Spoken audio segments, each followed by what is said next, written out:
आज कुछ केस निपटाते निपटाते रात के 11 बज चुके थे।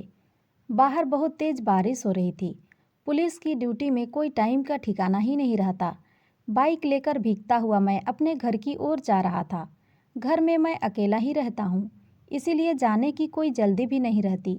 रास्ते में अचानक ही मेरी नज़र एक कमसिन जवान लड़की पर पड़ी। वह 18 साल की होगी। बारिश में बैठी ना जाने क्यों भीग रही थी और ठंड से काँप रही थी।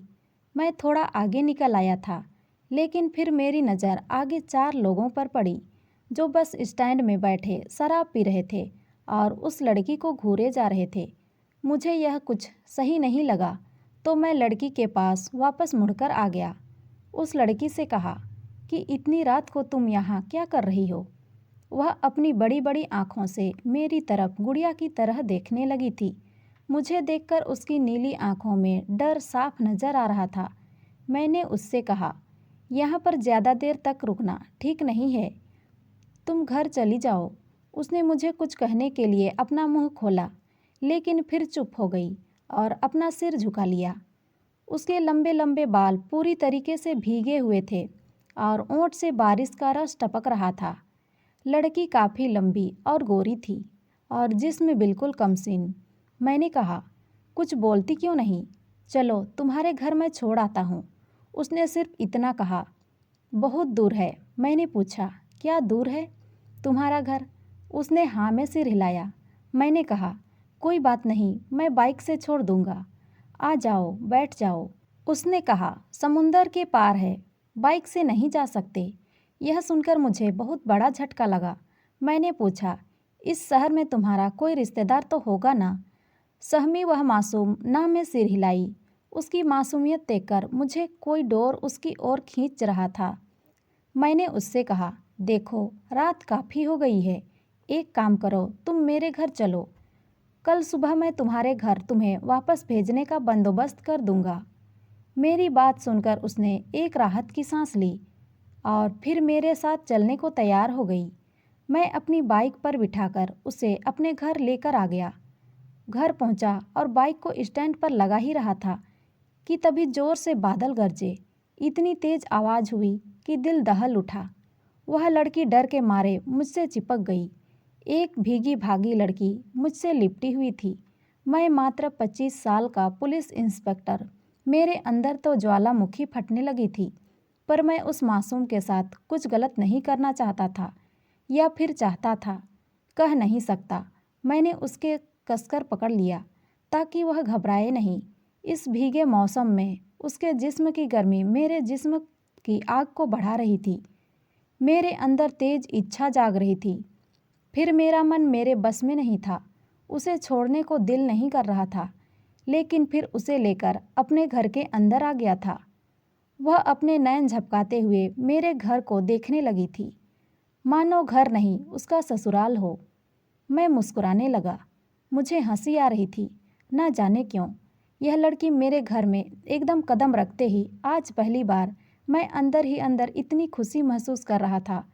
मैं जल्दी से एक टॉवल खुद ली और एक टॉवल उसे दी और कहा, अपने आप को पोंछ लो। मैं जल्दी जल्दी अपने आप को पोंछने लगा था, पर वह लड़की उस भीगी भागी हालत में गोल गोल घूमने लगी, जैसे कि उसे कोई फर्क ही नहीं पड़ रहा था कि वह भीगी हुई है।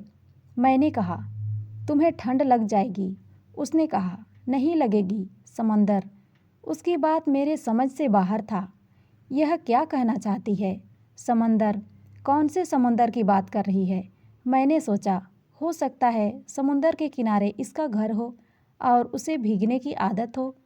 मैंने जल्दी से अपने कपड़े चेंज कर लिए और उस लड़की को भी एक नाइट सूट लाकर दे दिया और कहा, इसे पहन लो।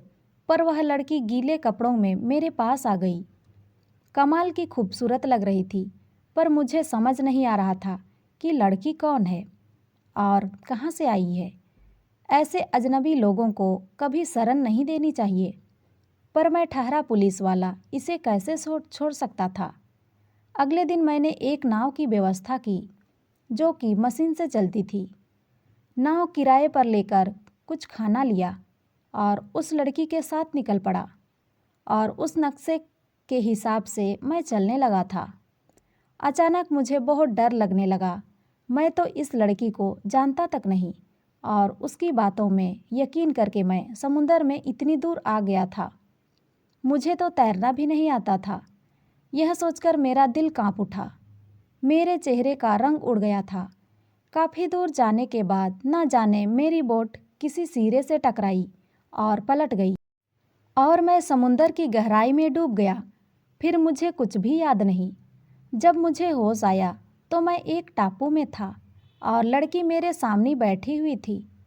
शायद लड़की मुझे यहाँ लेकर आई होगी या फिर हो सकता है मैं मर गया हूँ। पर उस लड़की ने मुझे हाथ लगाया तो मुझे लगा शायद मैं जिंदा हूँ।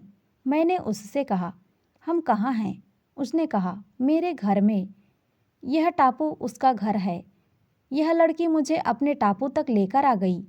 वह मुझे लेकर एक गांव में आ गई जहां 20-30 घर बने हुए थे। मुझे आता देख काफ़ी सारे लोग इकट्ठा हो गए और हैरत भरी निगाहों से मुझे देखने लगे।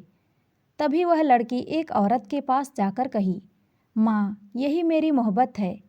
इसी से मैं शादी करना चाहती हूँ। यह सुनकर तो मेरे पैरों तले से ज़मीन निकल गई। मैं वहाँ खड़ा खड़ा उन लोगों को देख रहा था, पर उन लोगों ने मेरा बड़े अच्छे से स्वागत किया और अपने खेत वगैरह सब दिखाने लगे। कहने लगे, वह मछली पकड़ के और छोटी मोटी खेती करके अपना घर चलाते हैं और मीठे पानी के झील से पानी पीते हैं। कुछ दिन वहाँ गुजरने के बाद मैंने फैसला किया कि मैं इसी लड़की के साथ अपना जीवन गुजार दूंगा। पुलिस की नौकरी से भी मैं तंग आ गया था और यहाँ मुझे वह मिल गया था जिसे मैं कभी खोना नहीं चाहता था। वह था दिल का सुकून। धीरे धीरे मैं उन लोगों में बिल्कुल ढल गया। सुमित्रा ने मुझे समुंदर में तैरना भी सिखा दिया। हम दोनों अक्सर तैरकर मुख्य भूमि तक आ जाते थे और फिर अपने घर वापस चले जाते थे। यह तो बस कहानी की शुरुआत थी, सुमित्रा और साहिल के साहस की। तो दोस्तों, ये कहानी आपको कैसी लगी कमेंट में ज़रूर बताएं और अच्छी लगी हो तो लाइक, शेयर और सब्सक्राइब ज़रूर करें। धन्यवाद।